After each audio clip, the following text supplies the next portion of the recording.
As we gallop into the home stretch to the end of the year, there's still plenty of news left on the track, and we're not going to ignore it.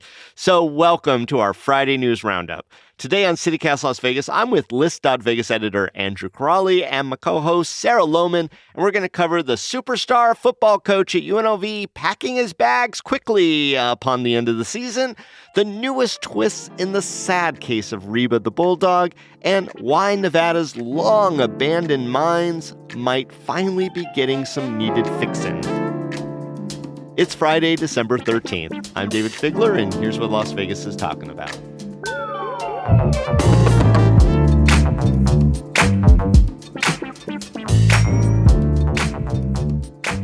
Andrew, welcome to the Friday News Roundup. Happy Friday the 13th, Dayvid. Thank you. We got some spooky tales today for sure, and I want to give a big welcome to all our new listeners. We find that people come to the Friday News Roundup for their first little taste of CityCast Las Vegas, so we welcome y'all.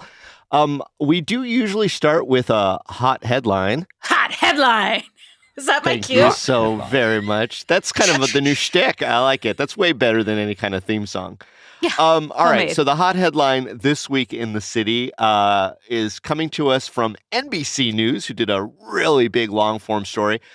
Before I get into what that story is about, both of you guys know that Las Vegas has some of the weirdest strip malls in the world as far as the contents of the companies that do business. We do everything out of a strip mall. Yeah, so NBC did a big deep dive into the fairly unregulated industry of buying corpses, like literally from morgues and funeral homes and stuff. There's a lot of nuance of what they're supposed to be doing with it to return the remains if there is a family member. But it's usually like people who say, I want to donate my husband's body to science. And that's very like in quotation marks. And so this guy at this business, Med Labs, has been sort of taking bodies and sending bodies out. And some of them go to med schools and some of them go to lay people curiosity shows up in Portland, Oregon, where a World War II veteran was dissected for the crowd of cosplayers or whatever it is. Oh, my God. So he's running a literal human chop shop. Yeah, unbeknownst to his family. Yeah, I mean, he's not the only one. No, he's not the only one, but it was like the best example. So, there's a lot of attention on the fact that this is in a strip mall in Las Vegas, which is weird to most people. It feels entirely right. Yeah. That he's doing this behind a PT's goal. Yeah. Right. And then just wander around if you're drunk, back to that, into, the freezers, because basically that's it. They're just keeping all this stuff in freezers and they break it down into, your parts, your heads, your torsos, et cetera, et cetera. Let's throw it in the bin. The state of Nevada decided, maybe it's time to regulate this a little bit. And so they did a bill that required them to pass a law. But of course, that law has not yet been passed because they're going back and forth of what it should be. Anyway, I guess there was an audit of this guy from one of his vendors, and there was a bunch of missing feet and missing ankles that he couldn't account for. Yeah. But again, all going back to a weird strip mall in Las Vegas, which, sometimes you drive through those things and you just wonder what those businesses are. And now we know what one of them is. Well, when I go to my great reward, I'm going to donate my body to CityCast. Just prop me up and put me on mic.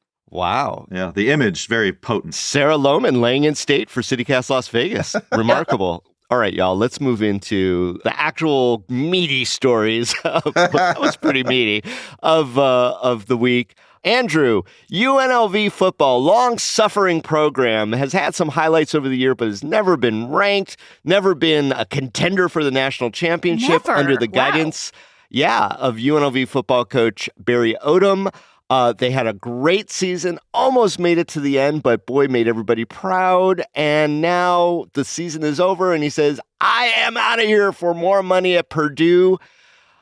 Oh, Andrew, is this another chapter in the book called Why Can't Vegas Keep Nice Things? What happened here? Yeah, it kind of feels like that. Yeah. After, two remarkable seasons at UNLV, he posted a 19-8 record. Yeah, Barry Odom is going to Purdue, signed a 6-year contract worth, and I think we need an echo effect here because I was just like baffled by this amount. $39 million.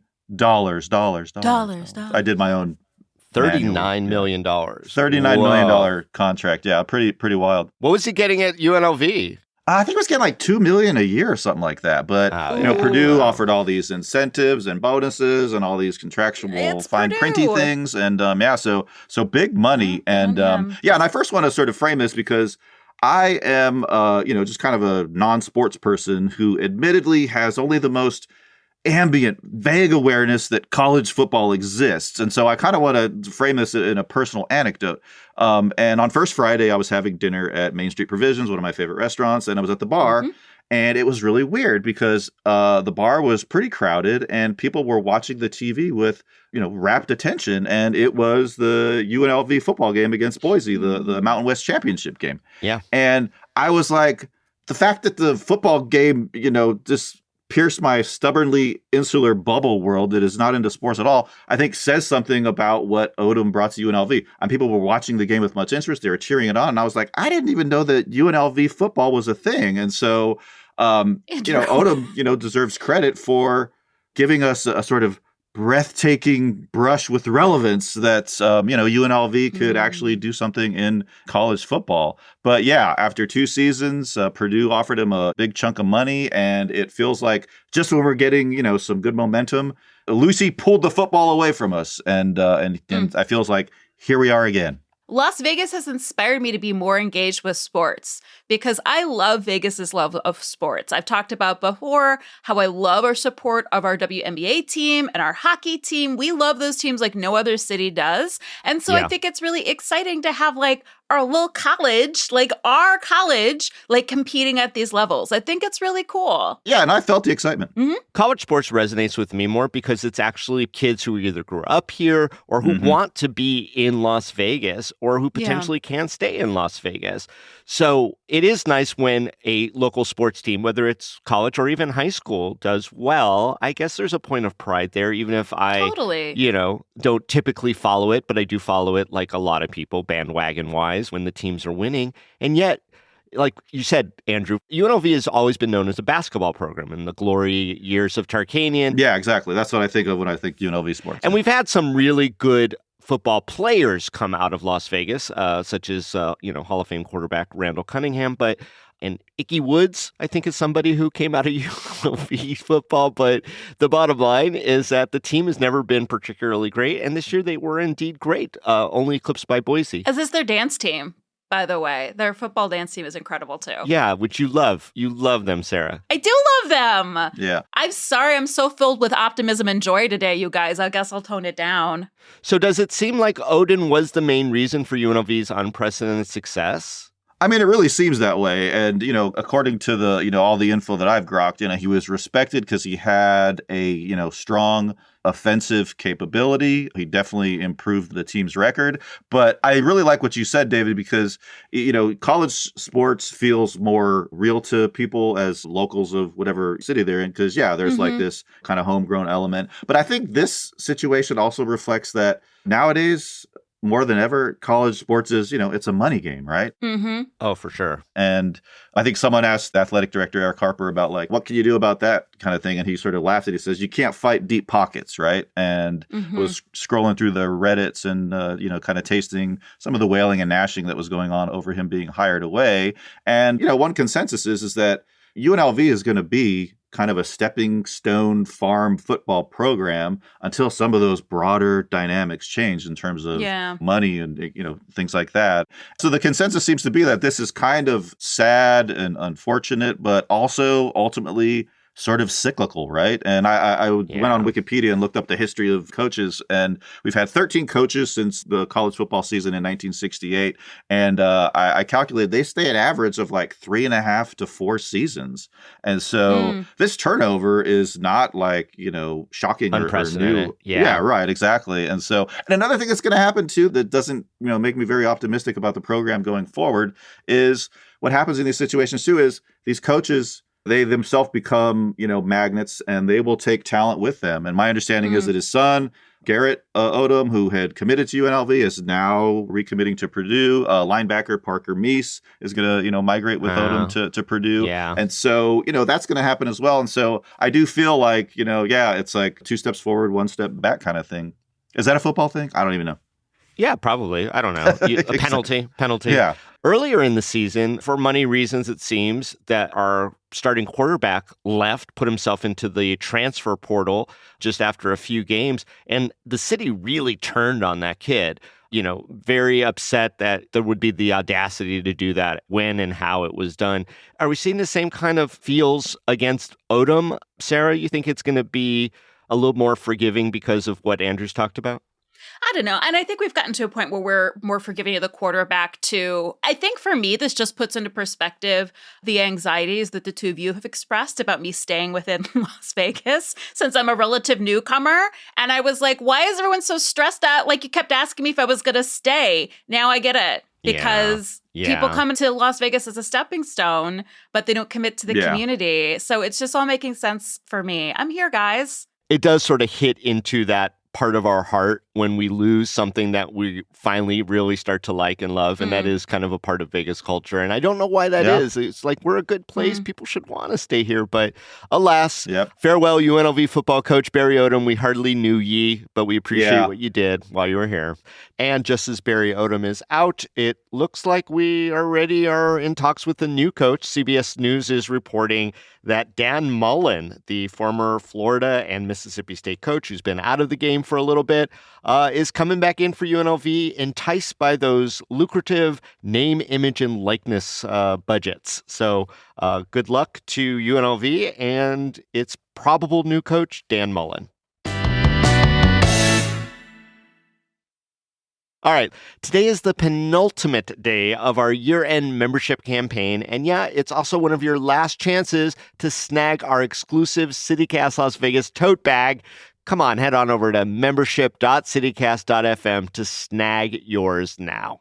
We've been talking about this tote bag all week, and let me tell you, it would make a great gift. It's the perfect way to show off your love for local news and your city. But most importantly, your membership is what makes CityCast Las Vegas possible.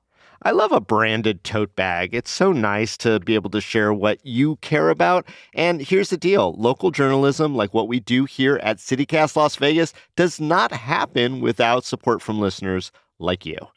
I am at a place where I'm really feeling like checking out on national news, but I also know that action starts at home. So just know that we're here to connect you with what's happening in your city and in your neighborhood. And an investment in CityCast Las Vegas helps us continue to share the local stories and perspectives that help you live your daily life. One of the things that we say in Las Vegas all the time is that our city is unlike any other city, and CityCast Las Vegas is the place where that gets amplified and explained, not just to the world, but to ourselves, why we have that feeling. So if you're thinking about joining, today is the day to do it. For as little as $8 a month or $80 a year, you'll not only support local journalism the way we do it, but you'll also get that exclusive tote bag and an ad-free stream to our podcast as a thank you gift. So don't wait. Head to membership.citycast.fm right now to become a member.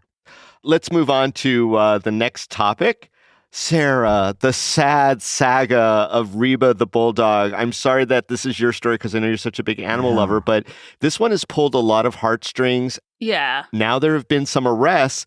Tell us about how this saga has unfolded. Sure. And you know what? I'm actually really glad this landed on my plate because I think any story like this is really complex. And I have some understanding of how these things happen as well. So we'll get into that. So I think that anyone who follows the news has heard about Reba the Bulldog, who last July was left in a plastic storage bin next to a dumpster behind a grocery store. She was found before she passed, but then unfortunately died shortly afterwards due to heat exposure related illnesses. So it's really tragic. So there has, been a search for the two people who were caught on security camera dropping off the plastic bin with this English bulldog in it. And there was an arrest made last weekend of two locals. And there have been animal cruelty charges filed, and the two suspects are being held without bail. But at this point, I just want to say that there's been no conviction, too. So the reason we're bringing this up now is that DA Steve Wolfson has been really going off about the charges, because obviously this case has received a lot of local and national attention because this is an act of animal cruelty. And I think it could be hard for some people to grasp why someone would do this. So in Nevada, the law currently allows charges of only 1 to 4 years of potential jail time and up to a $5,000 fine. Only. Wolfson wants to throw the book at him. Yeah. He wants to see an increase in the fine, in the jail term. He's suggesting something in the range of 1 to 10 years in prison. So the suspects are expected back in court for a bail hearing later this week, and there will be future hearings, and we just have to see where this goes. If I could add, for the benefit of anyone listening, oftentimes decisions like this to abandon pets are made because of financial reasons. And I think culturally, or just through sort of like ignorance of a pet ownership, people don't realize that there are resources for the surrender and safe rehoming of your animals. You can, no questions asked, go to the Las Vegas Humane Society, the Nevada SPCA, the Animal Foundation, Vegas Pet Rescue, Southern Nevada Animal Rescue. And often you can surrender directly through your vet if you're presented with an issue where the medical costs are too high. And I also just want to shout out that all or most of these places also offer free or discounted vet care. And the Animal Foundation, the Nevada SPCA, and the Hearts Alive Village also offer pet food banks where you can go and get food for your animals for free. So if you're having financial difficulty, you can reach out to your local adoption centers and humane societies. A quick Google search will help you out. And there's also no shame rehoming of animals that for whatever reason you cannot continue to take care of. See, I love the fact, Sarah, that right off the bat, because most people are talking about, the first part of your story, which is increasing punitive measures or after the fact really coming down on people to stop this from happening. But you focused immediately on preventative solves, things that could be done before we get to the point where an animal is abandoned or put in a position of peril. And I really appreciate that from you. Yeah, these systems are in place. And I think that people just don't know that they exist. So it's all about just getting the knowledge out there. And Andrew, you've been here your whole life. We see these sad animal cases popping up more and more frequently. I mean, this is not an isolated incident where headlines have been made by, an animal in distress or multiple animals found in distress.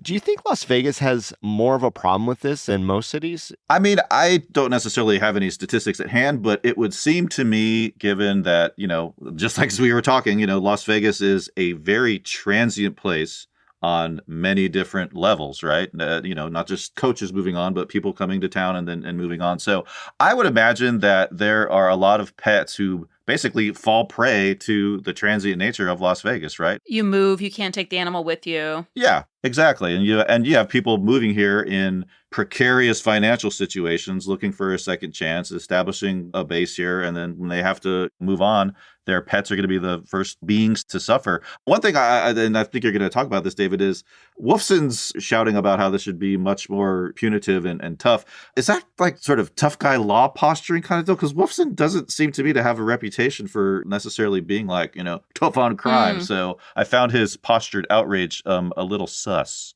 Yeah, what's the deal, Dayvid? You'd probably know him. It's a very complicated question that you asked. I will say this, that various hardcore animal rights activists in town have already come to complaining that they think that Wolfson's full of BS and that he is not a person who takes the punishment of animals seriously, and they're lambasting him. They also throw out a lot of statistics about how animal abuse and domestic violence and other violent crimes and stuff are all connected. And if that's true, again, I'm not one who sees any kind of direct lines between more severe incarceration solving the societal issue of violence in the community, starting with animals, et cetera. I mean, it's all very, very complicated. Wolfson's approach to punishment is very complicated.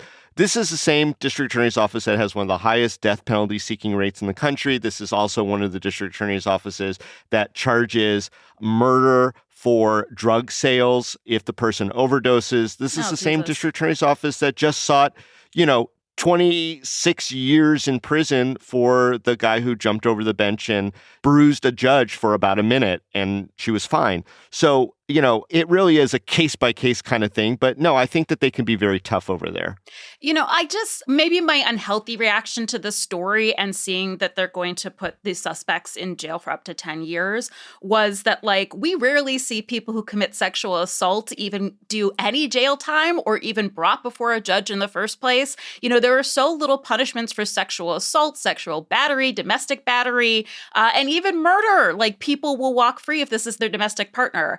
frustrations as a woman. And I know that there's not a direct correlation here, but there is that frustration that rises up of like, this is horrible. What they did to this animal was cruel. But the cruelty that we see against other human beings, we don't see as much of an uprising against.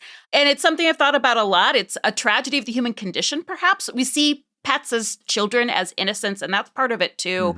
But like, I would like to see, more attention to violence against women, violence against trans people, an equal amount of attention as this.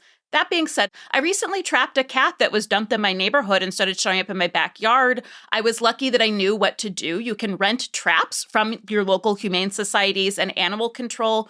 That cat went to Henderson Animal Control and was adopted to a new living home within 7 days. So if you are having difficulty with an animal and you are trying to rehome through your network and it's not working out, take them to an adoption center because they have the ability to reach many more people and provide a happy ending for your pet. And just not to push back, I mean, look, I get where you're coming from, Sarah. You see a lot of horrific things. I don't think that there's many prosecutors' offices in our state or even in the country, and certainly not in Las Vegas, that don't take sexual assault and murder cases very seriously. I mean, if you were to go in there in the trenches like I was doing for 30 years, sure. You see a lot of punishment being sought. You see a lot of very hard lines being taken. But also, Dayvid, most of those cases don't even make it to court. No, I get totally what you're saying, and it's about this perspective, and it is about people saying, look, this matters much to me. And it is a human instinct at this point in history where we're like, why aren't they punishing people more? Why isn't justice? And this is kind of the catchphrase that's being stated in this Reba the Bulldog case. We need justice for that dog.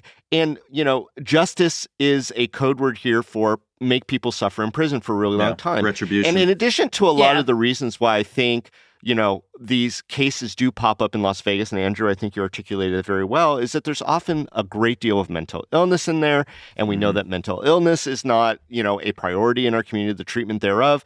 And so, it is a complicated matter. Look, it's not about rehabilitation. It's about punishment. Well, to some point, or prevention, or education, or options.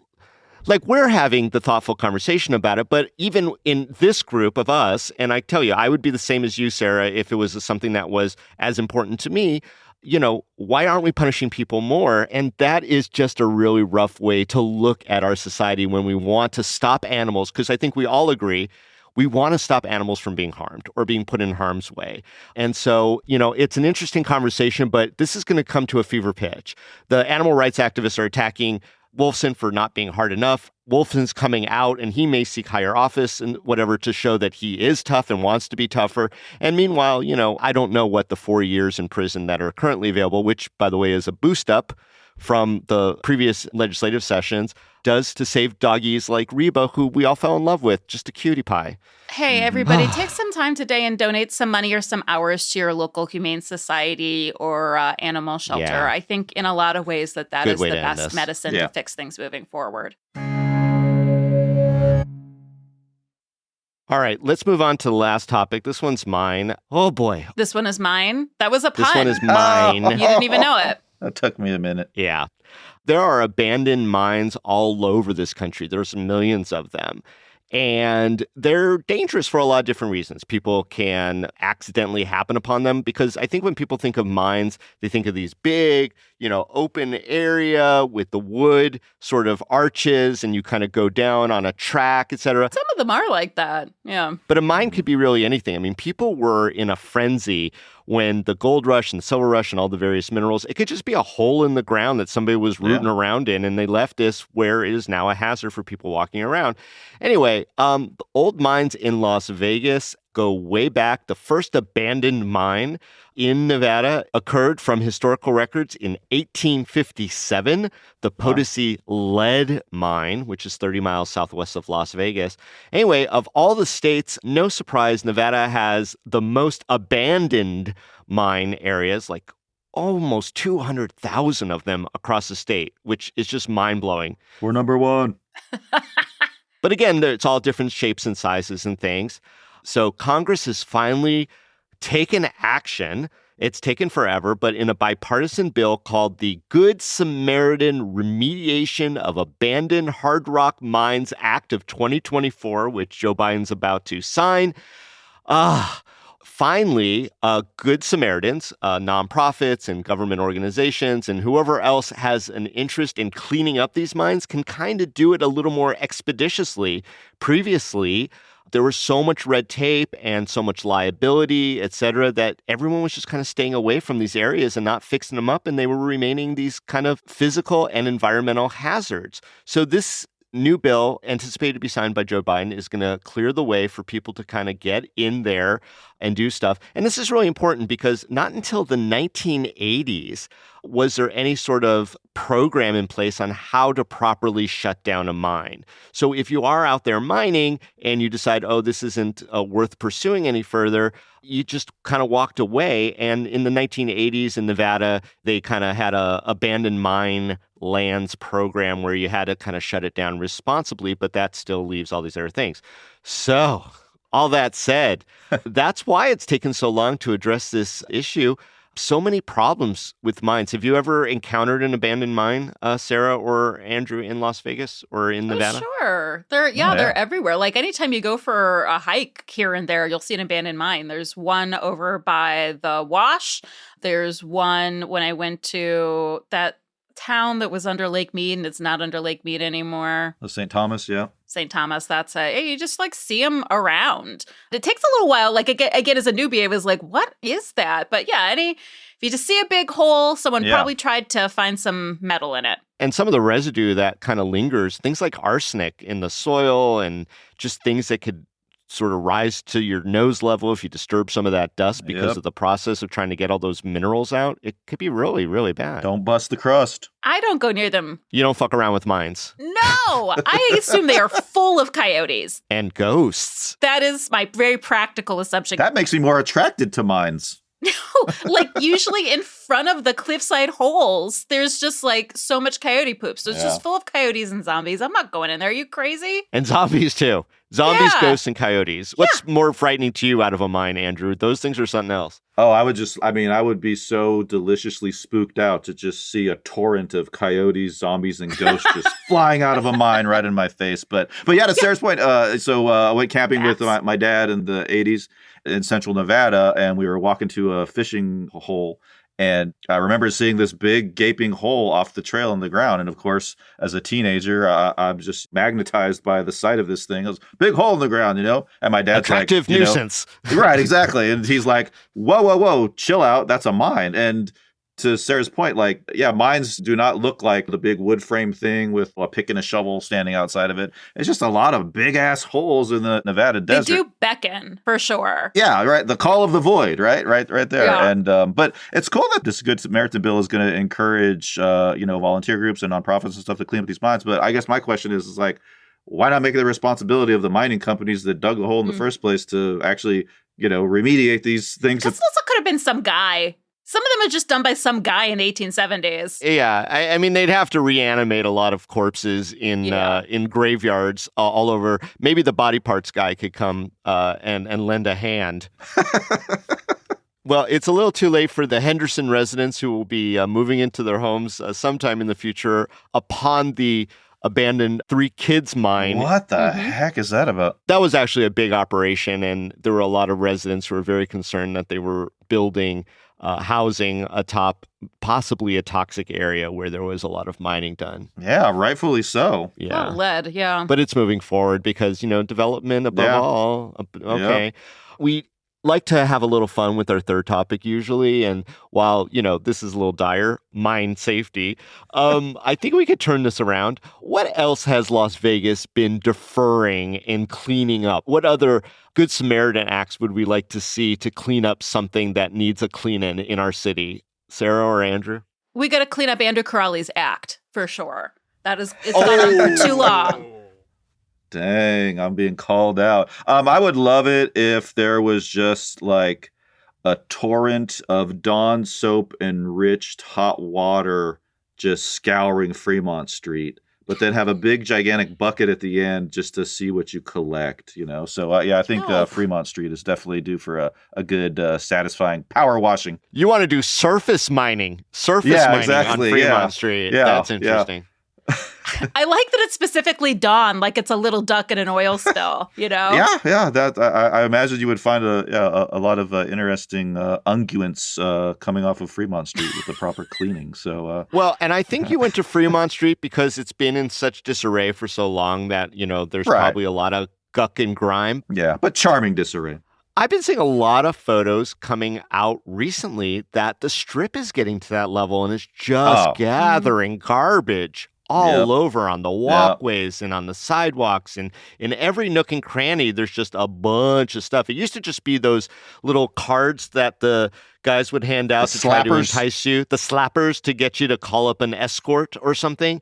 Those used to be littered everywhere. So that would be a nice toxic cleanup. But now it's just all manner of junk and garbage and refuse and gross stuff. Yeah. Dayvid, don't talk about Gordon Ramsay like that.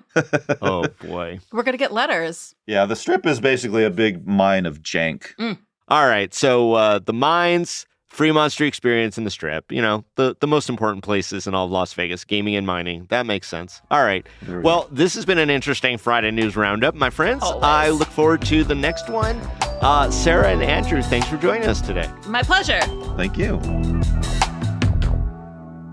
All right, Las Vegas, that's it for today's News Roundup. The finish line for our year-end membership campaign is in sight, so please don't forget to support CityCast Las Vegas, get that exclusive tote bag, get that ad-free stream, and head on over to membership.citycast.fm right now to join us. And to everyone who's already become a member, thank you. We see every one of you, we celebrate every one of you, and your support genuinely means the world to us.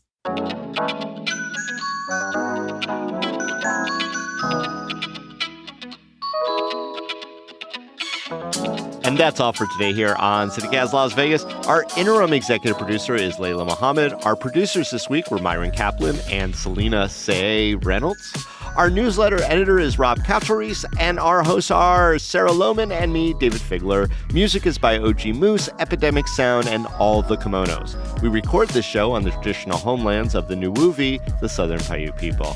If you enjoyed the show, please go tell a friend. You could also leave us a review and subscribe to our morning newsletter, Hey Las Vegas. We'll be back Monday morning with more news from around the city. Till then, stay lucky.